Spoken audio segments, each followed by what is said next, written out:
Listen to this cry out to God found in Psalm 42. As a deer longs for flowing streams, so my soul longs for you, O God. My soul thirsts for God, for the living God.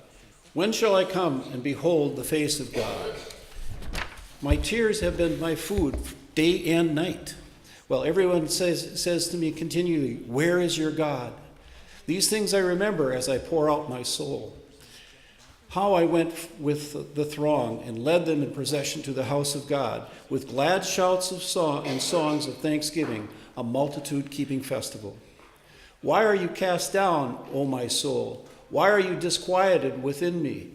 Hope in God, for I shall again praise him, my help and my God.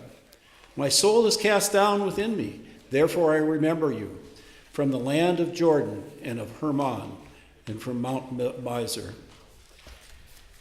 Today I'm going to be delivering a sermon that fits with what Lauren has been working at over the past few weeks. And this is the second in our series of death and dying, which we look at the many deaths that happen along the way, events and situations that dramatically alter the trajectory of human journey. Where do we find comfort? When this happens, and from whom, and how is God involved in all of it?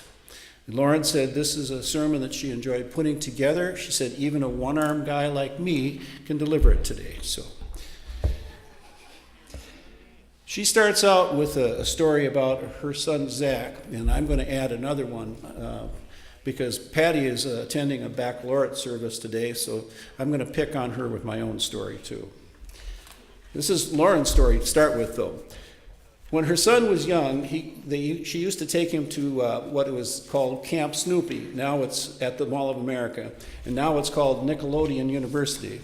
And this was especially a trip that they would do in the winter, only having so much tolerance for being cooped up in the house or sliding on the hill across the street out in that cold. She would say, this is the day we're going to do this. And they'd get up, they would go there and eat a bunch of junk food, drink too much pop, plop down $60 and the ride and get on the rides until they got sick or tired or sick and tired. Now she knows all that there are many better parents out there than that, but they called it family entertainment when she was doing it. One time when Zach was about 5, they were approaching an elevator with a crowd of people. He got on it and she wasn't able to do that. The door closed. Panic struck. The crowd was in between her son and herself. She wasn't able to stop it from going down. Her thoughts were, there goes my little boy, and I'm not with him. And so she experienced a certain degree of panic that she wants to relay. She solved it by running over in her angst to the escalator. She ran down the escalator and flew over to the elevator door on the lower floor. The doors are open, but she couldn't see him. She couldn't find him for about 10 seconds.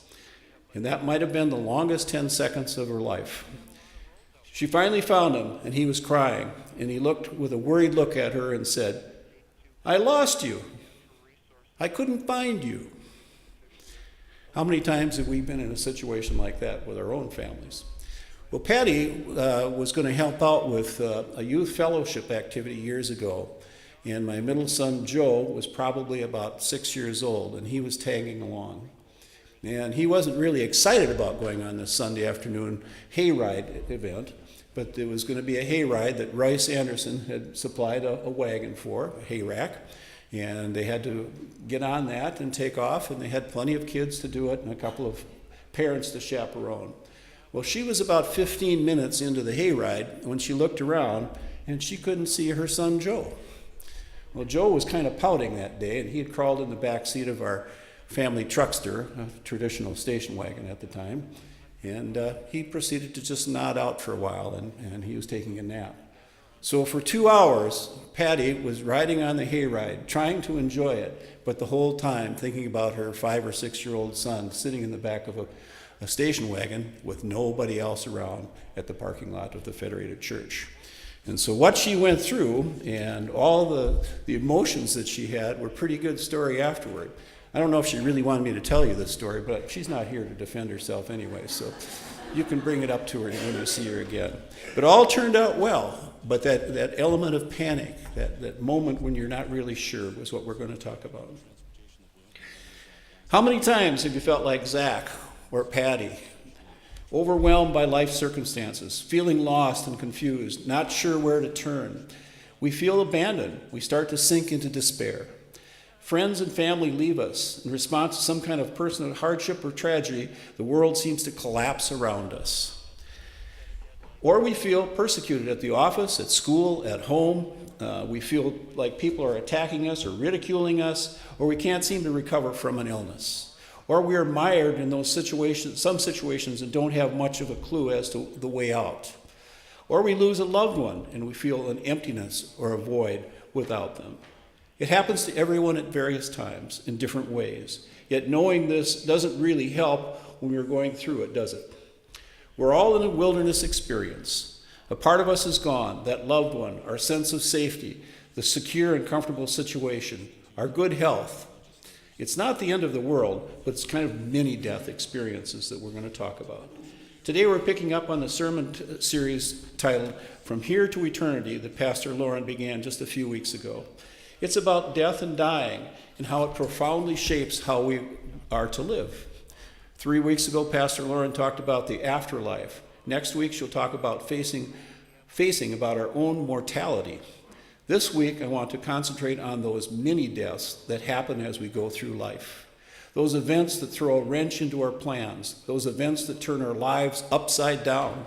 Those times of spiritual dryness when God seems distant and uncaring.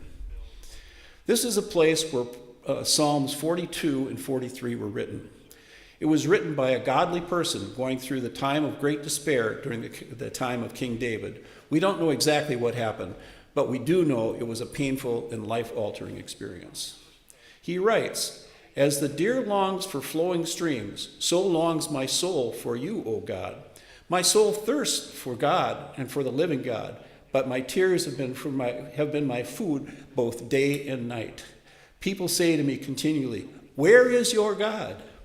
The writer uses a word picture to describe his condition. He is reaching out to someone for help and comfort. He is not looking for a religious ceremony.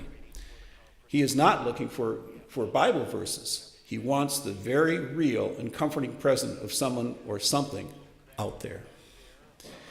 What is this approach to his situation? We find out as we read through the Psalms. First of all, he remembers and thinks back of the good times.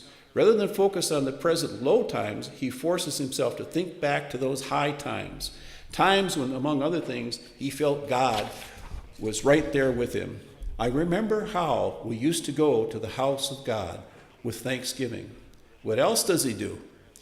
He talks to himself. Why are you so cast down? O my soul, why are you so disquieted within me? Sometimes when I think I'm out of earshot, I talk to myself. This is Lauren speaking. I admit it, she says. My son calls me on it all the time. Mom, you're doing it again.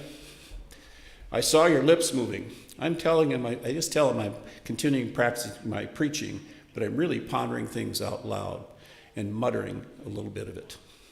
Everybody does it, right? Kind of thinking out loud. Well, at least the psalmist did it. He talked to himself. It's one way he dealt with the emotional pain. When we are talking to ourselves, we are really talking to God. We are talking to him as well as we can. Even though we might not see it that way at the time, it's all right to do so. Someone once said, it's okay to talk to yourself, but it's really troublesome when you start arguing with yourself. You can't get into that rut. But that is what the psalmist ends up doing. He writes, I am so downcast. And right after that, but I hope in God. I am so disquieted within. Then